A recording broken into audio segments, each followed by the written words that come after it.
welcome to the 2021 Best Practices Summit.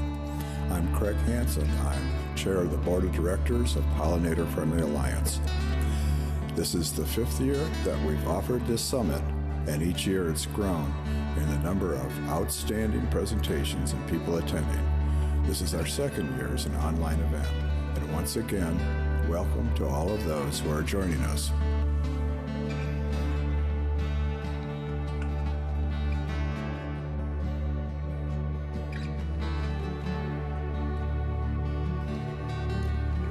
With this summit, we strive to share innovative tactics and tools for best practices from experts in the field. Our overall goal is to protect and restore pollinators through conservation and the restoration of biodiversity.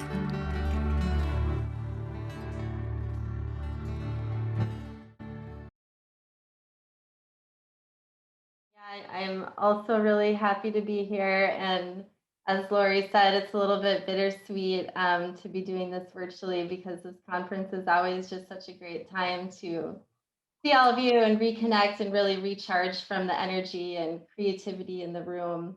So hopefully we can recreate some of that virtually. This first 10 minutes is just looking at the state of the pollinators, and I guess I'll start with a caveat that with a group as diverse and obscure and understudied as insects, there's obviously a lot that we don't know when it comes to population trends. Insects have long been something that we've taken for granted, and there are very few long-term data sets in North America for us to pull from. Okay, so that said, what we are seeing, what we do know is certainly a wake-up call, certainly cause for alarm. What I'm showing you here are just a very few examples of some of the papers coming out every year, almost every month, it seems like, providing more and more evidence of insect decline and the consequences of that decline in terms of plant communities and ecosystems more broadly. But I'd like to call your attention in particular to this study here, which is a review paper published in 2019 by a couple of my Xerces colleagues and another researcher. And I just love the title of this paper, Declines in Insect Abundance and Diversity. We know enough to act now. So if there's anything you take away from this little talk, just remember that we know enough to act now. And I mean, I'd love to leave it at that, but I think I'm going to jump into a few of the more details about bumblebees in particular. They're the group of native bees that we do have the best sense how they're doing of all of our native bees. We have 57 different species in North America, and thanks to a long history of collection, thousands of museum records, and other data sets, and a lot of recent survey efforts, we have a pretty good sense of their historic abundance and range through time.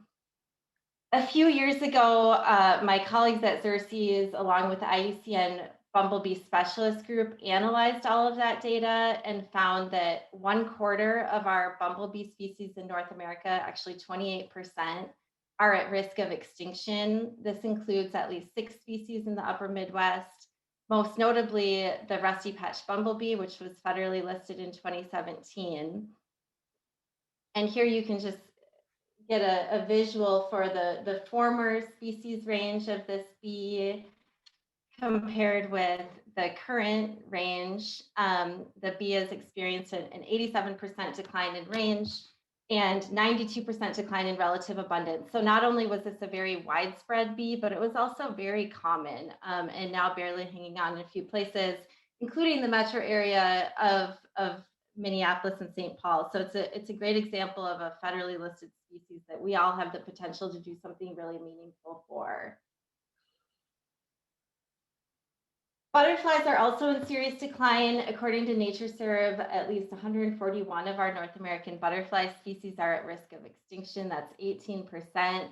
And that includes historically rare specialist butterflies, but we're also seeing declines in many formerly common, once wide-ranging species like this Paschi skipperling here, formerly one of our most common prairie butterflies, now considered extirpated from the state, last seen in 2008, and also likely extirpated from most of its core range in the Dakotas and Iowa. The monarch, of course, is another example of a well-known, widely studied, once common, iconic insect that's experiencing precipitous declines. The Western population has gone from millions to less than 2,000 individuals this last winter. The Eastern population, we just got the overwintering numbers in last week. And unfortunately, the population size, which we measure in terms of the acreage or the hectares that the overwintering monarchs cover when they're all congregated together, that has declined by 26% since last year. So we're sitting at about 2.1 hectares or about 5 acres of monarchs compared to, well, the all-time low that we know about in 2013, 2014, where they were at about 2 acres. And back in the 90s, this was about 45 acres of forest that they were congregating. So that's a dramatic decline. This bar here is showing the 6 hectares that are considered necessary to sustain the population. So we're falling short, continuing to fall short of that goal. I'd also like to call your attention to this recently published study, one of the most extensive systematic insect surveys in North America, which involves surveying butterflies weekly at over 100 sites across Ohio for over 20 years. And they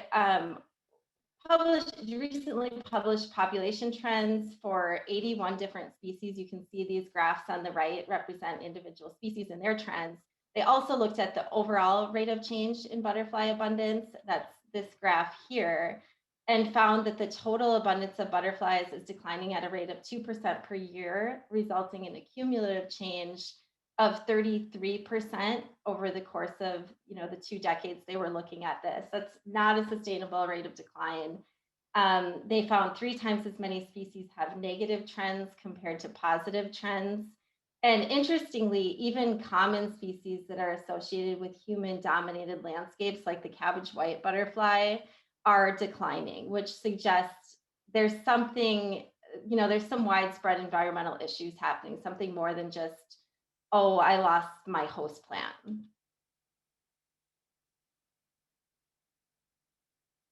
Pollinators are not the only ones struggling. We could be talking about any number of other, birds or fish or freshwater mussels.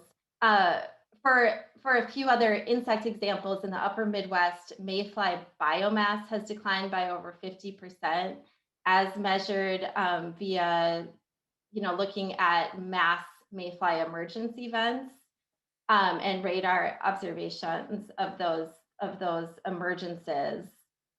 For a terrestrial example, roughly a third of our tiger beetle species and subspecies are sufficiently rare to be considered threatened or endangered with extinction. That's 65 different taxa. This photograph on the right is showing one of my favorite insect encounters on our prairie in Isanti County.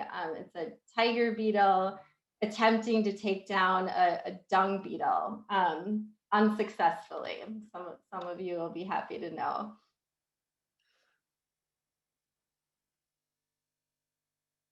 So a lot of this decline information I've been describing is at the species level, monarchs, rusty patch. But I also want to point out that this current crisis is much larger than individual species and really rises to the level of losing key ecosystem functions, both in terrestrial and aquatic systems. So as we lose insects, as insects decline, there's really a lot at stake, ranging from pollination to decomposition to the very existence of of higher trophic levels that depend on healthy and abundant insect populations near the bases of their food chain. So I think I'm just gonna end where I started with, we know enough to act now. That's frankly, that's why I love this summit. It's Best Practices Summit. We're all coming together here, ready to act, ready to learn from each other, what's working, what's not working, and try to improve our practices on the ground.